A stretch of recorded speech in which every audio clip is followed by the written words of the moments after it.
캐릭터들에 대한 설명들을 같이 추가를 해드렸고요. 그 다음에 그 코드 중에서, 이런 부분이 있었어요. 제가, 해제 사유 발생일이 널이 아닌 부분만 찾아라. 라고 하는 게 있었죠. isNa라고 하는 메서드가 있고요. 이 isNa는 이 컬럼에 있는 값이 널이면 true를 리턴해 줍니다.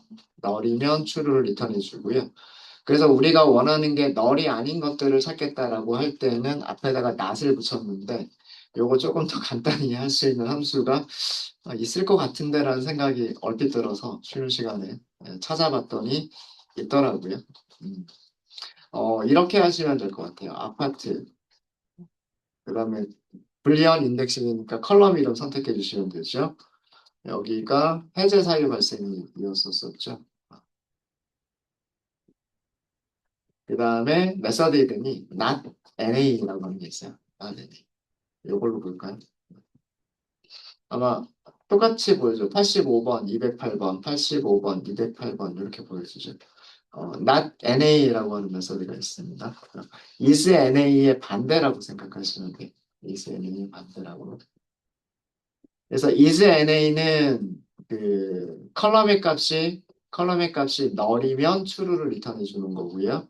not na는 컬럼의 값이 널이 아니면 true를 리턴해 줍니다. 그래서 널인 컬럼들을 찾겠다라고 하실 때는 is na를 쓰시는 게 낫고요. 널이 아닌 컬럼들을 찾겠다라고 하실 때는 not na라고 하는 메서드를 사용하시면 될 것 같아요. 굳이 이렇게 is na 하고 그 다음에 not을 붙여주고 할 필요 없이 이게 더 간단할 것 같아요. 그래서 요거 제가 아까 쉬는 시간에 이런 거 있지 않나?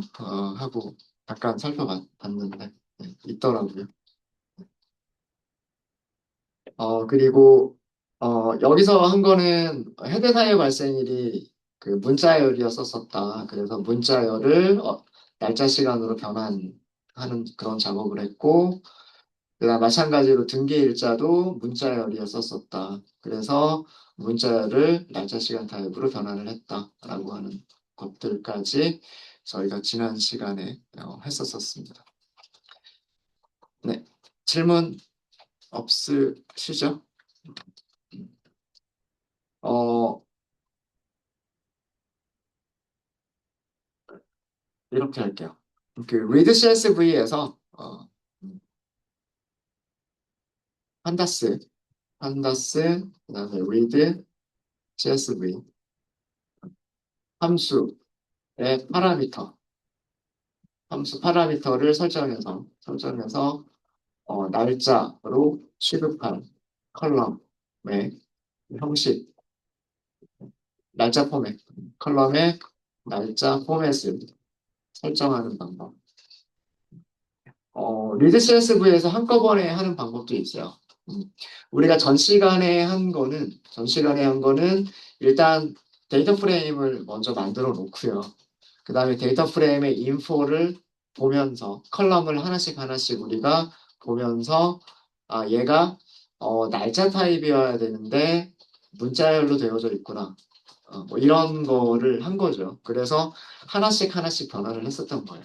하나씩 하나씩 변화를 했었던 거고 미드 CSV가 파라미터가 굉장히 많이 있어서요. 그래서 그 파라미터들을 이용하면 아예 데이터 프레임을 만들 때부터 한 번에 하시는 방법도 있어요. 그 방법을 좀 알려드리도록 하겠습니다. 데이터 프레임을 변수 이름은 똑같이 할게요. 변수 이름은 똑같이 하고 pandas.read csv 첫 번째 아규먼트는 파일 경로를 주시면 되고요. 아까 우리 설정했었던 것들 보시면 인코딩 설정을 했었어야 됐었어요. 인코딩이 EUC, AR. 그 다음에 건너뛰어야 될 행들이 있었어요. 그게 skip rows 15개가 있었고요. 그 다음에 천자리 구분자가 있었어요. thousands가 있었죠. 쉼표를 사용하고 있었어요. 그 다음에 NA 값들, NA values가 있었어요. 배치가 들어가 있는 것들은 전부 다 NA예요. 자, 여기까지는 똑같아요. 여기까지는 똑같고, 파스, 파스 데이츠라고 하는 파라미터가 있습니다. 여기에 어, 해제 사유 발생일하고 등기일자죠. 그죠? 저 컬럼 이름을 그대로 써주시면 돼요. 해제 사유 발생일, 그 다음에 등기일자 이렇게 써주시면 되고요. 그 다음에 parse format이라고 하는 게 있어요. parse format. 해제 사유 발생일의 모양하고 등기일자의 모양이 서로 달랐잖아요. 그죠? 그거를 각각 써주시는 거예요. 해제 사유 발생일은 연도 네 자리 구분자 없이 바로 월, 일. 구분자가 없었죠. 그냥 숫자로만 연, 월, 일이었었는데 연도 네 자리 이렇게 썼었잖아요. 근데 등기일자 같은 경우에는 연도 두 자리, 구분자로 점, 그 다음에 월, 점, 일 이런 형식이었죠. 이렇게 써주시면 돼요. 그래서 이 parse date라고 하는 거는 뭐냐면 이거는 날짜로 취급할 어, 어, 날짜 타입으로 설정할 컬럼 이름 써주시면 되고요. 그 다음에 여기는 각 컬럼의 타입을 설정해 주시면 돼요. 타입이 아니라 그 날짜 포맷. 날짜 포맷을 설정해 주시면 돼요. 요거 순서 맞춰주셔야 돼요. 해제 사유 발생일이 이런 포맷이다. 등기 일자가 이런 포맷이다라고 맞춰주셔야 돼요. 그래서 parse dates라고 하는 그 파라미터하고요. parse format이라고 하는 파라미터를 설정해 주시면 됩니다.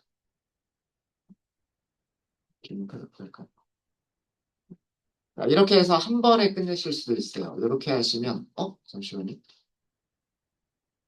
parse format? parse parse 포맷이 아니었네요. 죄송합니다. 데이트 포맷이었어요. 데이트 포맷. 제가 파라미터 이름을 좀 잘못 말씀을 드렸습니다.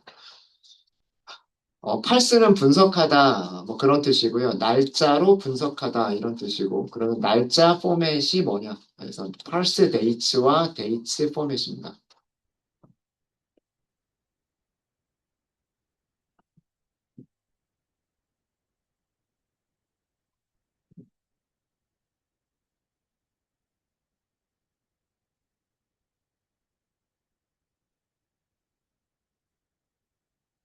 자, 이렇게 해서 info 다시 한번 볼까요? apt.info. 이렇게 하시게 되면 해제 사유 발생인, 어? 여전히 오브젝트라고요? 등기 일자도 오브젝트라고요?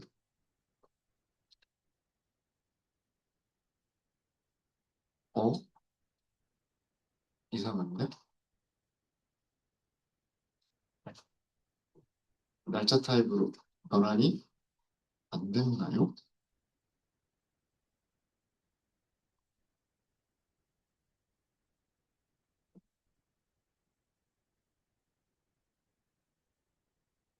아, 제가 또 실수를 했나 봅니다.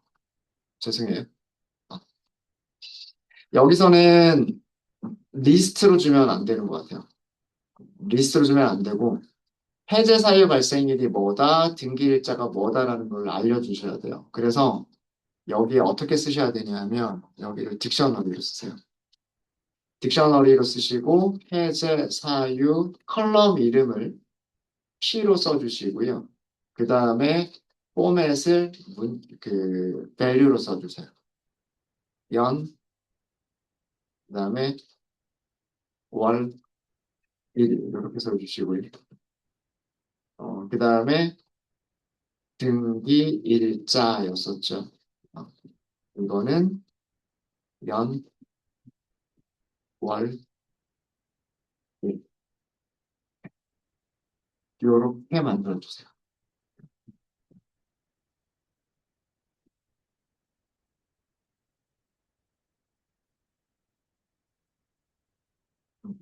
어,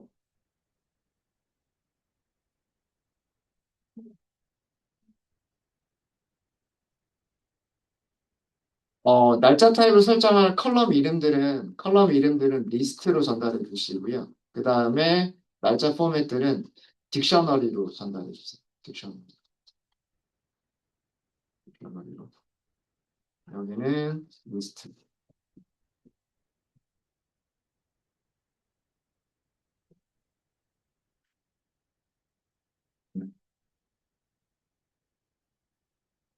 그래서 포맷이 날짜로 취급할 컬럼이 해제 사유 발생일과 등기일자다라고 하는 걸 알려주고요. 그 다음에 날짜 포맷이 해제 사유 발생일이라고 하는 컬럼은 이런 포맷으로 되어져 있고 등기일자는 이런 포맷으로 되어져 있다. 키 밸류 형식으로 만들어 주셔야 된다고 합니다. 이렇게 해서 다시 인포를 다시 한번 볼게요. 네. 이제는 제대로 들어갔죠. 해제 사유 발생일이 데이트 타임, 그 다음에 등기 일자도 데이트 타임으로 들어가 있습니다. 그리고 널이 아닌 값들 보면은요. 널이 아닌 값들 보시면 거의 대부분 36,974개를 가지고 있는데 동 부분에서는 널인 값들 굉장히 많이 들어가 있고요. 그 다음에 해제 사유 발생일 부분에도 널인 값들이 굉장히 많이 들어가 있고요. 등기일자 부분도 널인 값들이 굉장히 많이 들어가 있습니다. 되셨습니까? 여기 딕셔너리로 주셔야 되는 거 주의하시면 될 것 같아요. 딕셔너리.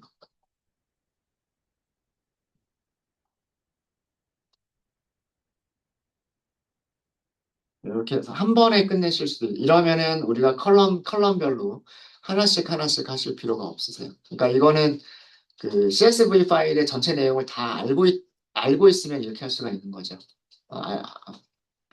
우리가 어떤 포맷으로 되어져 있다라고 하는 걸 미리 다 알고 있으면 리드 CSV를 하실 때 한 번에 이렇게 하실 수도 있으세요. 헤드까지만 한번 확인해 보도록 하겠습니다. 아파트, 헤드. 5개밖에 안 보이니까요. 10개까지 한번 출력해 볼게요. 10개까지.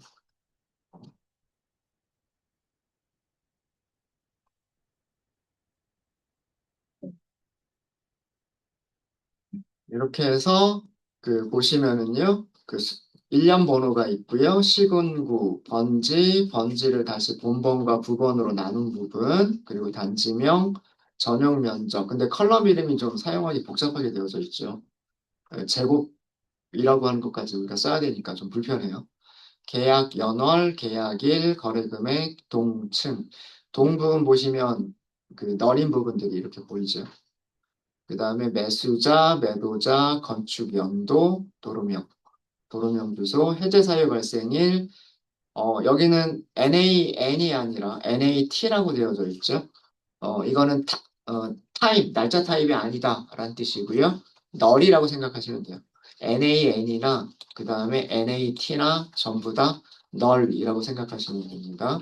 어, 이렇게 생각하시면 되고 거래 유형, 중개사 소재지, 등기일자. 등기일자 보시면 이런 식으로 날짜 타입이 제대로 들어가 있는 것을 보실 수 있으실 겁니다. 되셨습니까? 자, 그 다음에 데이터 분석을 하기 전에요. 컬럼 이름들을 그냥 한글로 그대로 놔두셔도 돼요.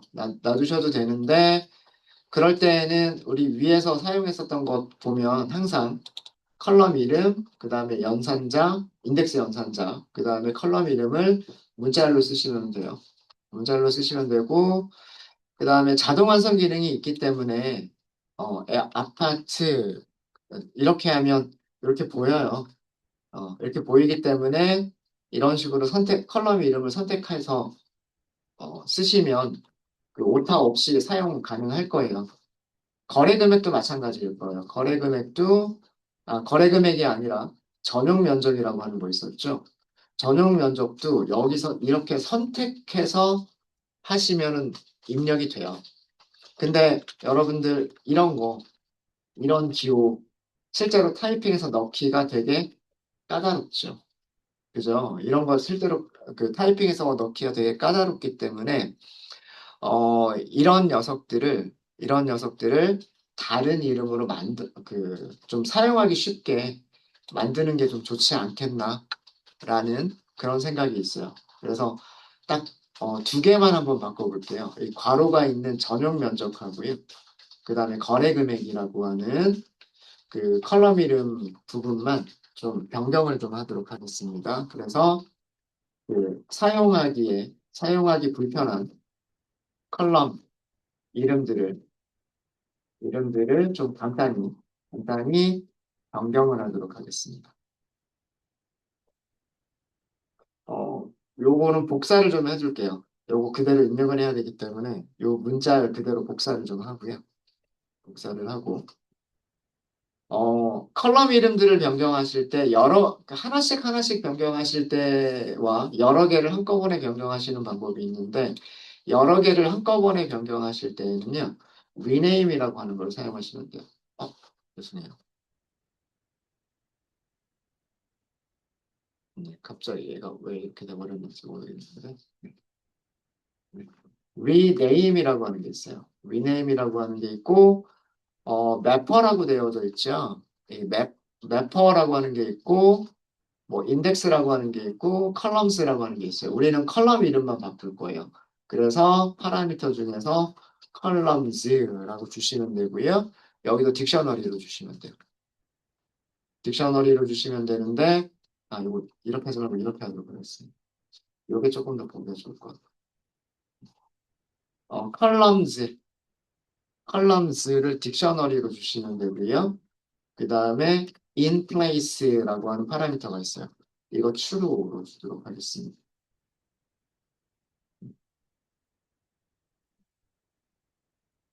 데이터 프레임이 가지고 있는 거의 대부분의 메서드들은요, 원본 데이터 프레임을 수정하지 않습니다.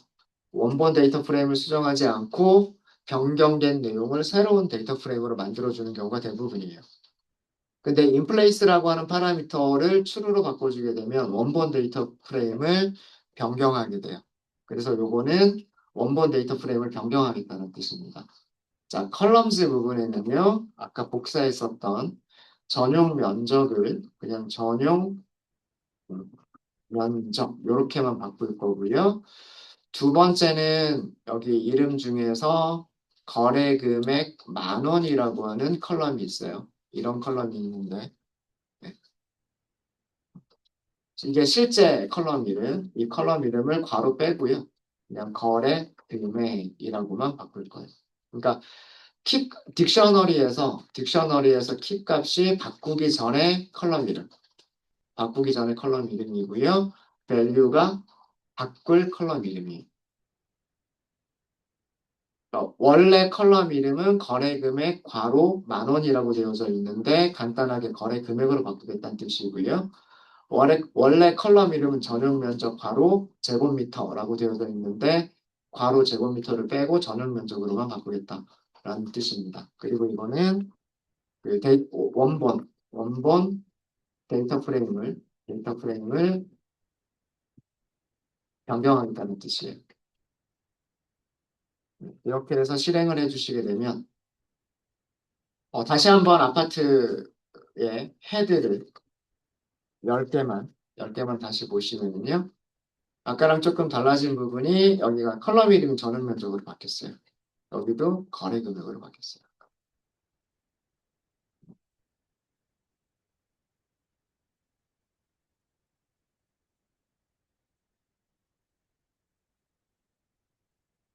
되셨습니까? 네. 이렇게 해서 rename이라고 하는 메서드도 알아두시면 좋을 것 같아요. 컬럼 이름 변경하실 때. 아니면 또 다른 방법은 뭐가 있을까요? 아예 우리가 리드 CSV를 할 때 컬럼 이름들을 우리가 원하는 이름으로 만들어서 넣어버리는 방법도 있어요. 그쵸? 네. 그러니까 CSV 파일에 있는 컬럼 이름들을 사용하지 않고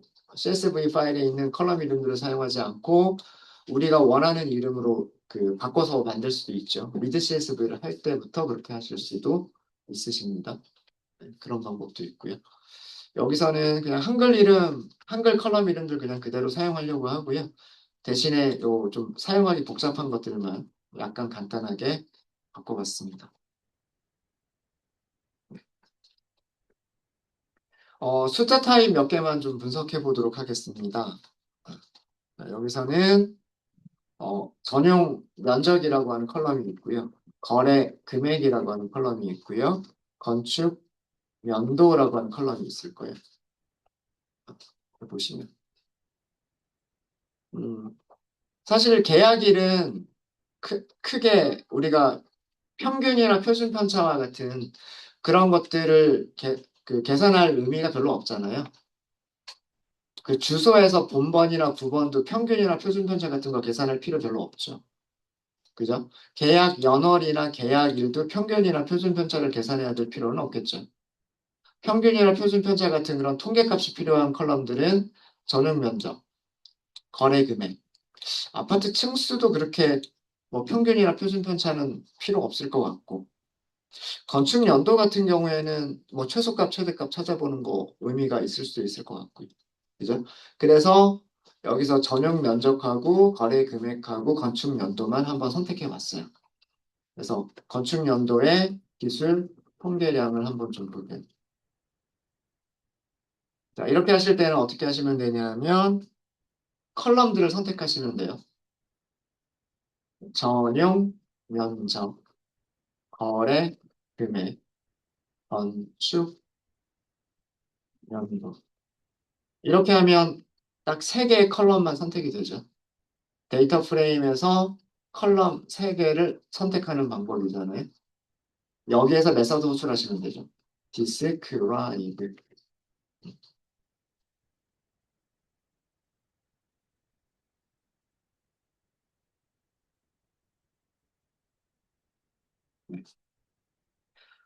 전용 면적 같은 경우에 평균이 73제곱미터라고 되어져 있습니다. 그리고 표준 편차는 22고요. 최소값은 12제곱미터래요. 12제곱미터면은 한 평이 3.3이니까 한 4평 정도네요. 거의 원룸 같은 거겠군요. 아마도. 어, 방 하나짜리 그런 아파트인 것 같아 보이고요. 1사분위 값은 59제곱미터라고 되어져 있고요. 중앙값이 75제곱미터라고 되어져 있습니다. 평균값하고 큰 차이는 나진 않지만 중앙값이 살짝 높네요. 중앙값이 살짝 높고요. 그 다음에 3, 4분위 값은 84제곱미터라고 되어져 있고요. 최대값은 284제곱미터라고 되어져 있습니다. 굉장히 큰 집이네요. 평으로 바꾸면 몇 평? 3.3으로 나누면 되겠죠. 네. 자, 그 다음에 거래 금액 보겠습니다. 단위가 10,000원이에요. 10,000원인데 4 곱하기 10의 뒤쪽에 어, 10의 4승이란 뜻이죠. 그럼 그 4만이란 뜻이에요. 1, 10, 100, 1000만, 4만. 4만에다 다시 10,000원을 곱해야 돼요. 그죠? 그럼 얼마인가요? 1, 10, 100, 1000만, 10만, 100만, 1000만, 4억이란 뜻이겠군요. 4억. 매매 가격 평균이 4억이란 뜻이고요. 표준 편차도 4억이에요. 최소값은 1.2 곱하기 10의 3승이에요. 단위가 다르죠. 그러니까 1200만 원이란 뜻이겠네요. 아파트 매매 가격 자체가 1200만 원이란 뜻이에요. 1200만 원. 네. 그 다음에 중앙값은 3억. 이거 10의 4승이니까 3억이란 뜻이고요. 여기는 100억인가요? 1, 10, 100, 1000만, 10만, 100만, 1000만, 억, 10억, 100억. 맞죠? 어. 여기 10에 6승이니까 공 6개 붙어야 되고, 단위가 10,000원이니까 공 4개 더 붙여야 되고, 네, 그러면은 100억이란 뜻이겠네요. 도대체 어떤 집일까요? 네. 그 다음에 건축 연도를 보시면, 건축 연도는 뭐, 사실 연도의 평균은 그렇게 중요한 것 같지는 않고요. 가장 그 낡은 집이 1962년도에 지어진 집이 있고요.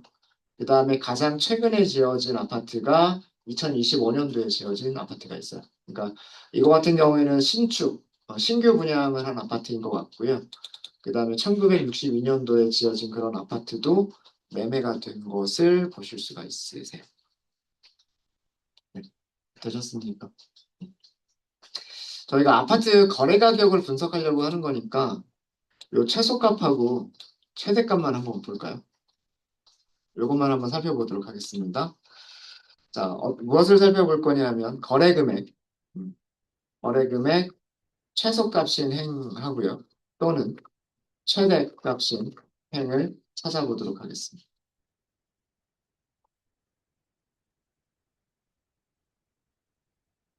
불리한 인덱싱을 사용하시면 되는데 아파트 최소값인 행 또는 최대값인 행 이렇게 할 거예요. 여기는 최소값을 찾아라 이렇게 할 거고요. 또는 그다음에 최대값을 찾아라 이렇게 할 겁니다. 네, 여기 이렇게 좀 나눌까요? 그러니까 아파트에서 우리가 선택해야 될 게 거래 금액이고요. 같다라고 하시면 돼요. 뭐랑 같다라고 하시면 되냐면 아파트의 거래 금액의 최소값과 같다. 이렇게 하시면 되겠죠.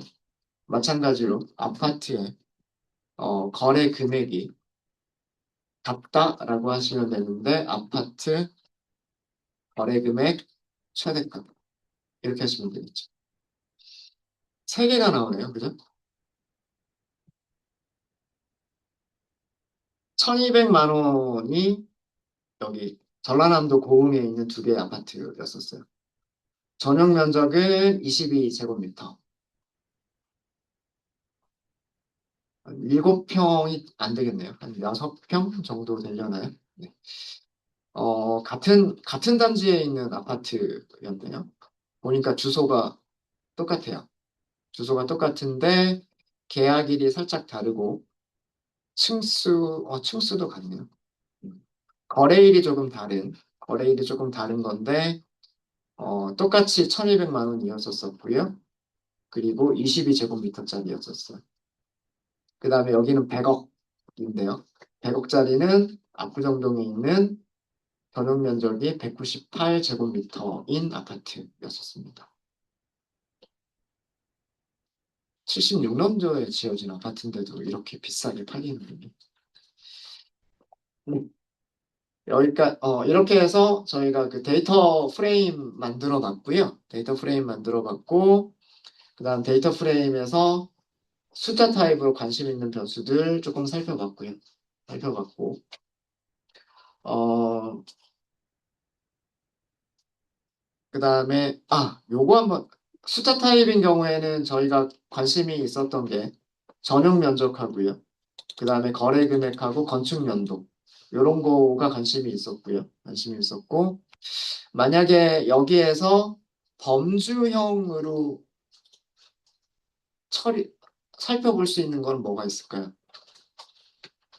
매수자, 매도자 부분에서 개인 이외에 다른 게 있는지, 거래 유형에서 중개 거래와 직거래가 있는지, 뭐, 이런 게 범주 타입으로 우리가 취급을 해볼 수가 있지 않을까요?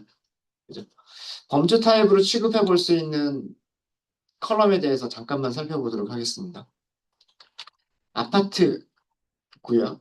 데이터 프레임은 여기에서 컬럼은 매수자만 먼저 볼까요? 매수자. 컬럼 이름이 매수자라고 되어 있습니다. 아파트를 산 사람이에요. 아파트를 산 사람이고 밸류 카운츠라고 하는 메서드 있죠. 네 가지가 있었군요. 범주가 네 가지가 있었습니다. 개인, 법인, 공공기관. 그러니까 개인이 매수한 거, 그다음에 법인, 회사 있죠. 회사가 매수한 거, 공공기관이 아파트를 사기도 하는군요. 그리고 기타 등등이 40건 이렇게 나와 있습니다.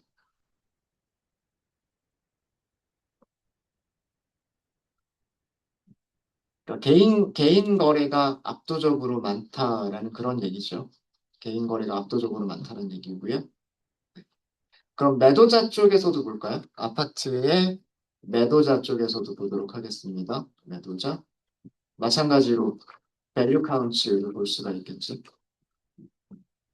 매도자도 네 가지 경우가 있군요. 개인이 매도한 경우, 법인이 매도한 경우, 기타, 그 다음에 공공기관 이런 순서네요. 매수자하고는 조금 다르군요. 매도는 개인 매도가 훨씬 개인 저 아니군요. 법인 매도가 조금 많네요. 개인의 매수보다 매도 부분이 법인이 많고요. 공공기관과 기타가 조금 순서가 바뀐 게 바뀌었습니다. 매도자 쪽에서. 이런 내용 볼 수가 있고요. 그 다음에 거래 유형 부분 볼까요? 거래 유형. 그래서 아파트 거래 유형을 보시면 되겠죠. 여기서도 밸류 카운트. 거래 유형은 카테고리가 두 가지밖에 없습니다. 중대거래하고 직거래예요. 중대거래와 직거래 비율은 거의 10대 1 정도가 되고 있습니다. 그러니까 중개사무소, 공인중개사 사무소를 그 거쳐서 계약을 한 경우가 거의 대부분이고요. 아니면 매수자와 매도자 간에 직거래를 하는 경우는 3천 건 정도밖에는 안 되네요. 이런 내용들을 알 수가 있습니다. 그래서 여기까지는 저희가 데이터 프레임을 만들어 본 거고요. 그 다음에 데이터 프레임에서 어, 그 타입들을 좀 조정을 했고 설정을 했고요. 특히나 날짜 타입 같은 경우 그리고 숫자 타입 변수들 같은 경우에는 이렇게 기술 통계량들을 살펴봤고요. 그 다음에 범주 타입으로 살펴볼 수 있는 그 변수들에 대해서는 범주가 몇 개의 범주가 있는지 그리고 각각의 범주별로 몇 건씩의 데이터들이 있는지를 살펴봤습니다. 네. 혹시 질문 있으실까요? 질문 없으십니까?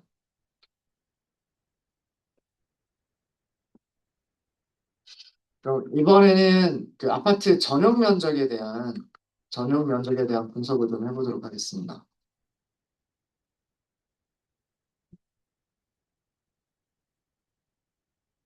히스토그램을 한번 그려볼게요.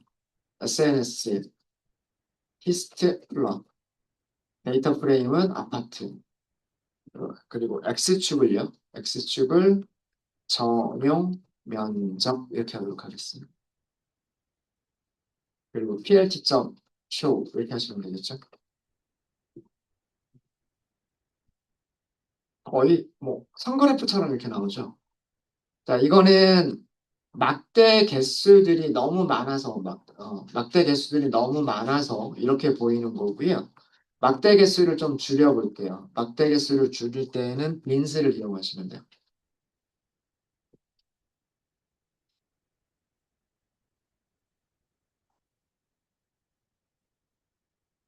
그럼 여기서 우리가 알 수 있는 거는요. 아파트 전용 면적 같은 경우에 두 군데에서 피크가 발생하네요. 여기서 피크가 발생하고 나머지는 이런 모습을 가지고 있고요. 그죠? 자, 여기가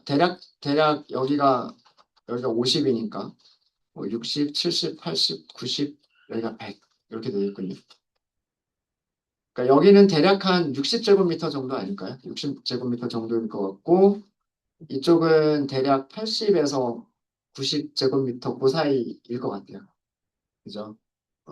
그러니까 그 아파트 전용 면적이 그 매매가 되는 전용 면적들을 보면 그 60에서 70 정도, 80에서 90 정도 제곱미터. 그런 아파트들이 매매가 상당히 많이 이루어지고 있고요. 나머지는 그냥 이런 분포를 따르고 있고, 굉장히 큰, 거의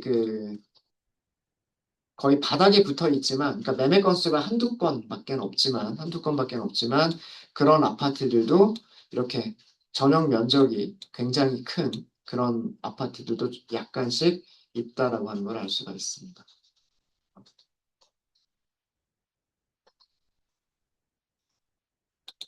이상치가 되게 많겠네요. 그죠? 박스 플롯도 한번 그려볼까요? 박스 플롯. 데이터 프레임은 아파트, X축에다가 똑같이 전용 면적 이렇게 그려볼까요?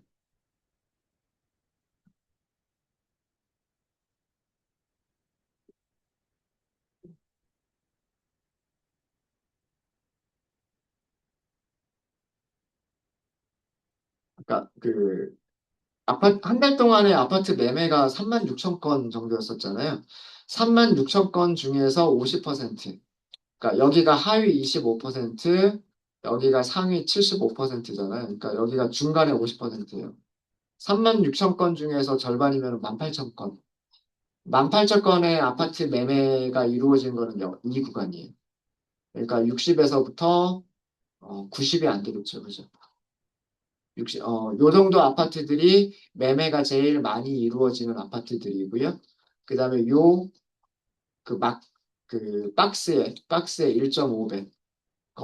여기가 수영, 여기가 울타리, 왼쪽에 아웃라이어. 마찬가지로 요 박스 크기의 1.5배만큼 수영, 울타리, 그리고 여기에 이상 아웃라이어. 아웃라이어가 굉장히 많은, 그러니까 이쪽에 아웃라이어도 굉장히 많은 그런 형태죠. 이런 모습을 보실 수가 있으십니다.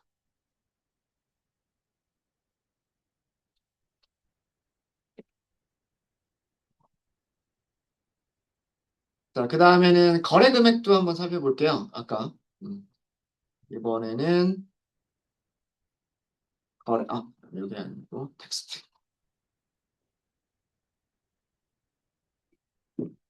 거래 금액도 마찬가지 방법으로 히스토그램 먼저 그려볼게요. 리스트 플롯 데이터 프레임은 아파트 X축을 거래 금액 이렇게 하시면 되겠죠.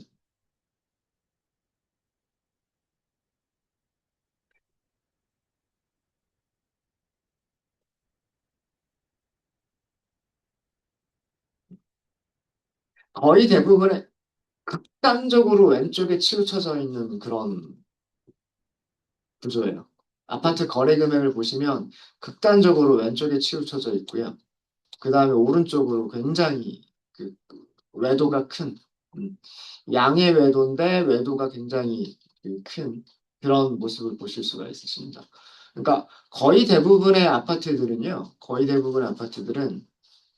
그 억 단위에서 그 팔리는 거예요.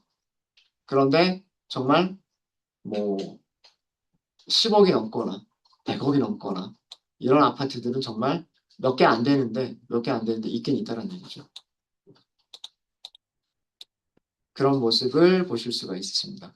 그러니까 굉장히 극단적으로 왼쪽에 치우쳐져 있는 그런 모습인 것을 보실 수가 있으세요. 자, 여기서도 박스 플롯하고 같이 비교해 보실 수 있겠죠? 박스 플롯. 데이터 프레임은 아파트, 그리고 X축을 거래, 금액. 이렇게 하시면 될 겁니다.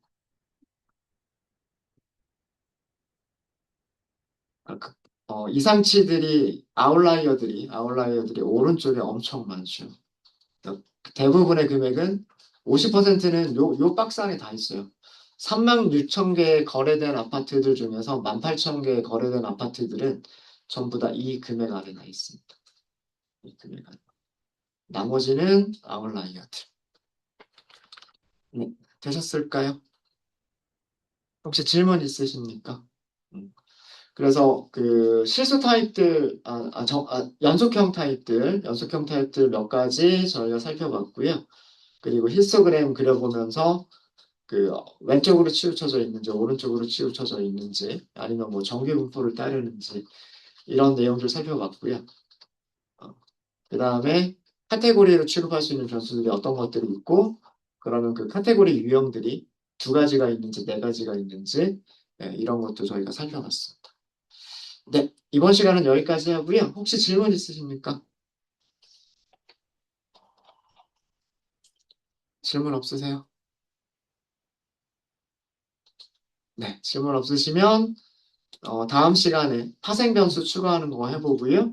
그 다음에 뭐 서울과 지방을 나눠서 그 분석을 해보고 뭐 이런 것들 해보도록 하겠습니다.